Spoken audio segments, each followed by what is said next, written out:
धन्यवाद अध्यक्ष जी। संकल्प पत्र की समिति के अध्यक्ष देश के रक्षा मंत्री आदरणीय राजनाथ सिंह जी को मैं आमंत्रित करता हूं।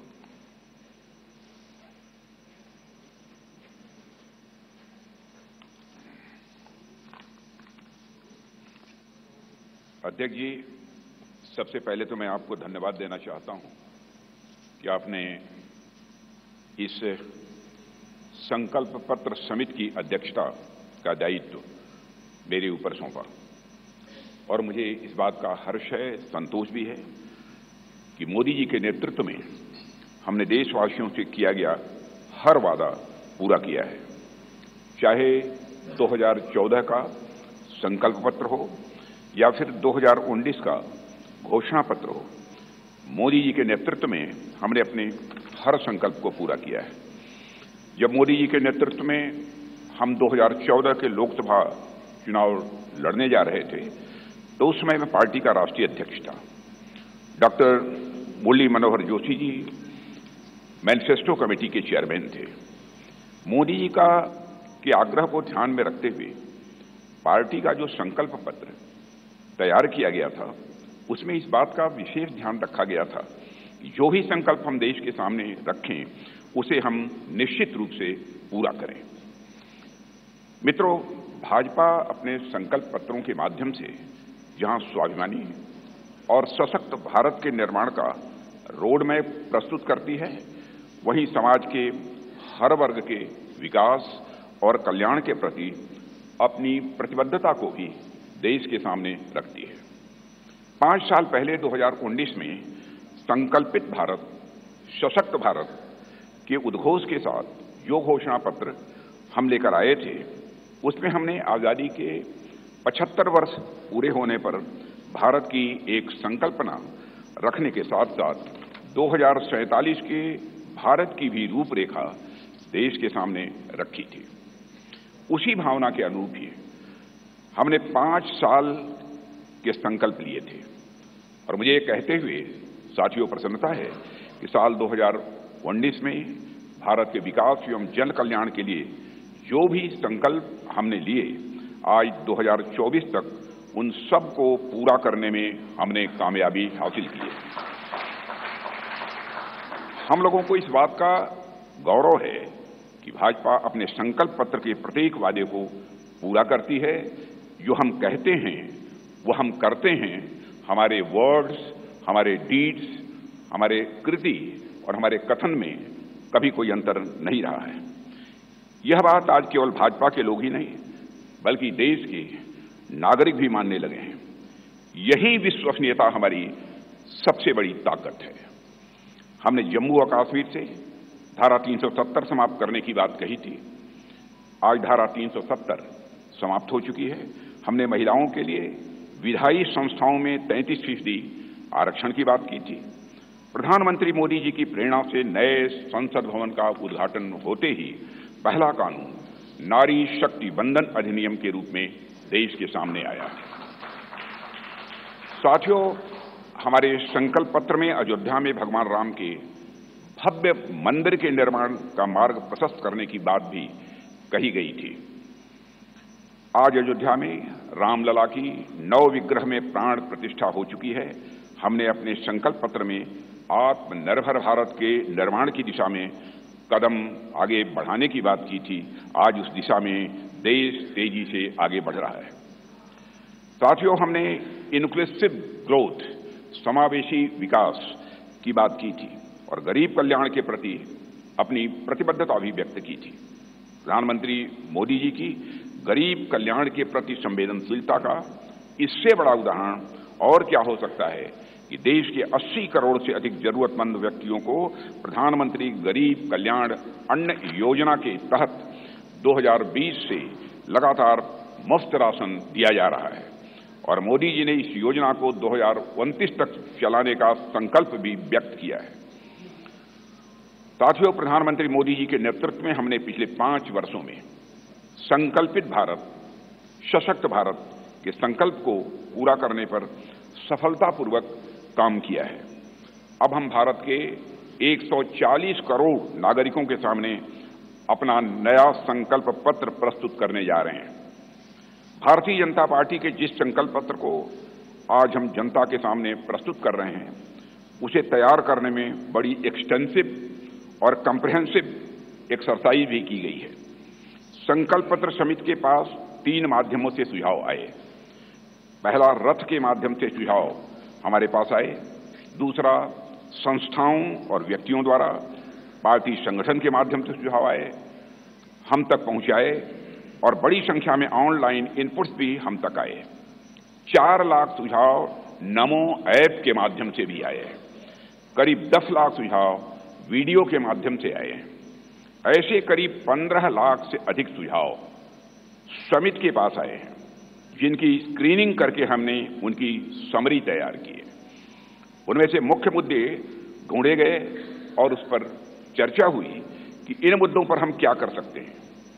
इस बात पर भी विचार हुआ कि हम जो संकल्प लेंगे उनके फाइनेंशियल इम्प्लीकेशंस क्या होंगे। यह विषय केंद्र का है या राज्य सरकारों से जुड़ा है या समवर्ती सूची का है। इस विषय से जुड़ी कोई स्कीम चल रही है या नहीं, और इसका हमारे मित्र देशों पर कोई असर तो नहीं पड़ेगा, यह भी सावधानी बरती गई है। सभी बातों पर बहुत ही गंभीरतापूर्वक विचार हुआ है। साथियों, हर विषय की 360 डिग्री एनालिसिस करने के बाद हमने विषयों को 24 ग्रुप्स में बांटा है, 24 ग्रुप्स में से बांटा है। इनमें से 10 सोशल ग्रुप्स बनाए गए, जिनमें गरीब, युवा, मध्यम वर्ग, नारी शक्ति, किसान, श्रम शक्ति, मछुआरे, एसएमईज, विश्वकर्मा, स्मॉल ट्रेडर, वंचित वर्ग, सीनियर सिटीजन एवं सबका साथ सबका विकास, जिसमें समाज के अन्य पिछड़े व कमजोर वर्ग शामिल हैं। इसी तरह जीवन और गवर्नेंस के जुड़े मुद्दे के 14 सेक्टर में बांटा गया है इन्हें, और इनमें पहला है विश्व बंधु, जिसमें भारत के अन्य देशों के साथ संबंध की बात की गई है। फिर है सुरक्षित भारत, जिसमें भारत की आंतरिक और बाह्य सुरक्षा का विषय है। तीसरा है समृद्ध भारत। चौथा है ग्लोबल मैन्युफैक्चरिंग हब। 5वां वर्ल्ड क्लास इंफ्रास्ट्रक्चर। 6ठा ईज ऑफ लिविंग। 7वां विरासत का विकास। 8वां है गुड गवर्नेंस यानी सुशासन। 9वां है स्वस्थ भारत। 10वां गुणवत्तापूर्ण शिक्षा। 11वां है खेल का विकास। 12वां है सभी क्षेत्रों का संतुलित विकास करना। 13वां है इनोवेशन एंड टेक्नोलॉजी, और 14वां है सस्टेनेबल इंडिया, जहां पर्यावरण से जुड़ी हुई बातें हैं। हमारे संकल्प पत्र का हर संकल्प मोदी की गारंटी से युक्त है। मित्रों, आज भारतीय राजनीति में मोदी की गारंटी 24 कैरेट सोने जितनी खरी मानी जाती है। इसलिए मुझे कहने में रंच मात्र भी संकोच नहीं है कि हमारा संकल्प पत्र भारत ही नहीं, दुनिया के राजनीतिक दलों के मैनिफेस्टो के लिए एक गोल्ड स्टैंडर्ड है। और मुझे पूरा विश्वास है जिन संकल्पों को हम यहां रख रहे हैं वह 2047 तक एक विकसित भारत के निर्माण के प्रधानमंत्री मोदी जी के संकल्प को जहां यह आकार भी देगा, वहीं यह विस्तार भी देगा और उसे साकार करने में भी यह मददगार साबित होगा। साथियों, मैं यह भी आपको की जानकारी में लाना चाहूंगा, इस संकल्प पत्र को तैयार करने में अपनी प्रतिदिन की अत्यधिक व्यस्तताओं के बावजूद हम सबके साथ देर रात तक बैठकर माननीय प्रधानमंत्री जी ने हम सभी का मार्गदर्शन किया है। उनके पास बैठने के बाद और उनके विचारों सुनने के बाद मैं स्वयं इस नतीजे पर पहुंचा, कैसा होगा हमारा विकसित भारत, जहां इस संबंध में उनके अंदर पूरी स्पष्टता है, वहीं पर आत्मविश्वास है कि यह हासिल होकर रहेगा। साथियों, इस इलेक्शन कमेटी की कन्वीनर श्रीमती निर्मला सीतारमण जी और जितने भी हमारे इलेक्शन कमेटी के सदस्य हैं, इलेक्शन मैनिफेस्टो कमेटी के, उन सभी के योगदान की मैं सराहना करता हूं और अंत में मैं यह भी कहना चाहूंगा, साथ ही दिन रात सारे सुझावों को संकलित करना, अध्ययन करना और उसे संकल्प पत्र के रूप में तैयार करने में जो भूमिका हमारे रेल मंत्री श्री अश्विनी कुमार वैष्णव ने निभाई है, उसकी भी मैं विशेष रूप से मैं सराहना करना चाहता हूं। इन्हीं शब्दों के साथ अपना निवेदन समाप्त करता हूं।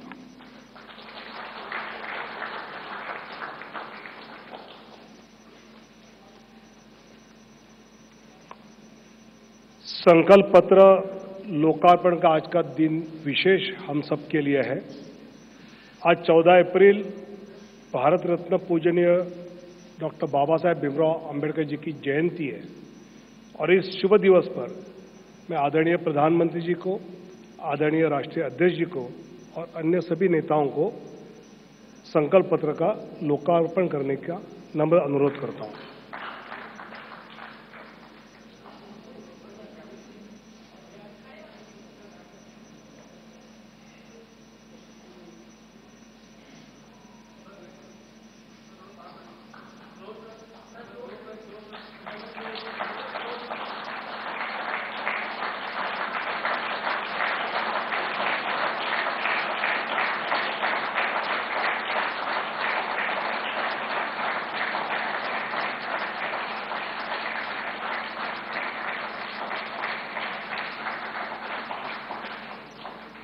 बहुत बहुत धन्यवाद।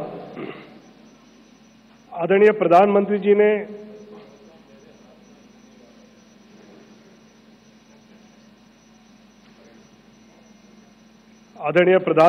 ने कुछ दिन पहले ज्ञान की बात कही थी। गरीब, युवा, अन्नदाता और नारी, तो ये संकल्प पत्र देश के इन सब प्राथमिक रूप में उनको सुपुर्द करना है। मैं सबसे पहले दिल्ली के गांधीनगर में रहने वाले रघुवीर जी को मंच पर आमंत्रित करता हूं। ये अपने स्वयं के छोले कुलचे की रेहड़ी लगाकर स्वयं रोजगार चलाते हैं और प्रधानमंत्री स्वनिधि से लोन लेकर इन्होंने ये शुरू किया। मैं आदरणीय प्रधानमंत्री जी से नम्र अनुरोध करता हूं कि उनको संकल्प पत्र सुपुर्द करें।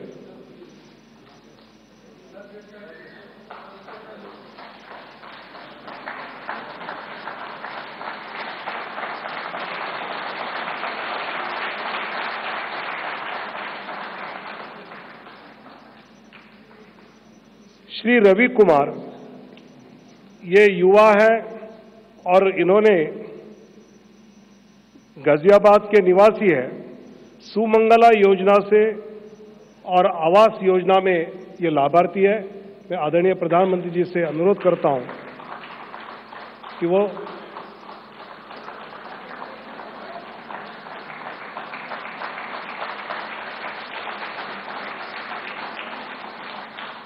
हमारे देश के किसान के प्रतिनिधि के नाते श्री रामबीर जी, जो झज्जर हरियाणा के निवासी है और जिनको पीएम किसान निधि, फसल बीमा योजना, पशुधन योजना, इस सब का लाभ हुआ है।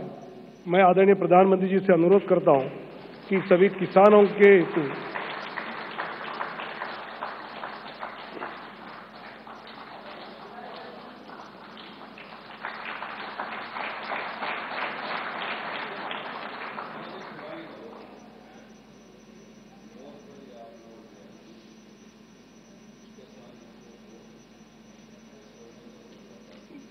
बस्तर की हमारी बहन श्रीमती नीलावती मौर्य छत्तीसगढ़ की रहने वाली है। नीलावती बहन को आवास योजना का लाभ हुआ है, उज्ज्वला योजना का लाभ हुआ है, महतारी वंदन योजना जो छत्तीसगढ़ की चर्चित योजना उसका लाभ हुआ है, नल जल योजना का लाभ हुआ है। सभी बहनों का एक प्रातिनिधिक रूप में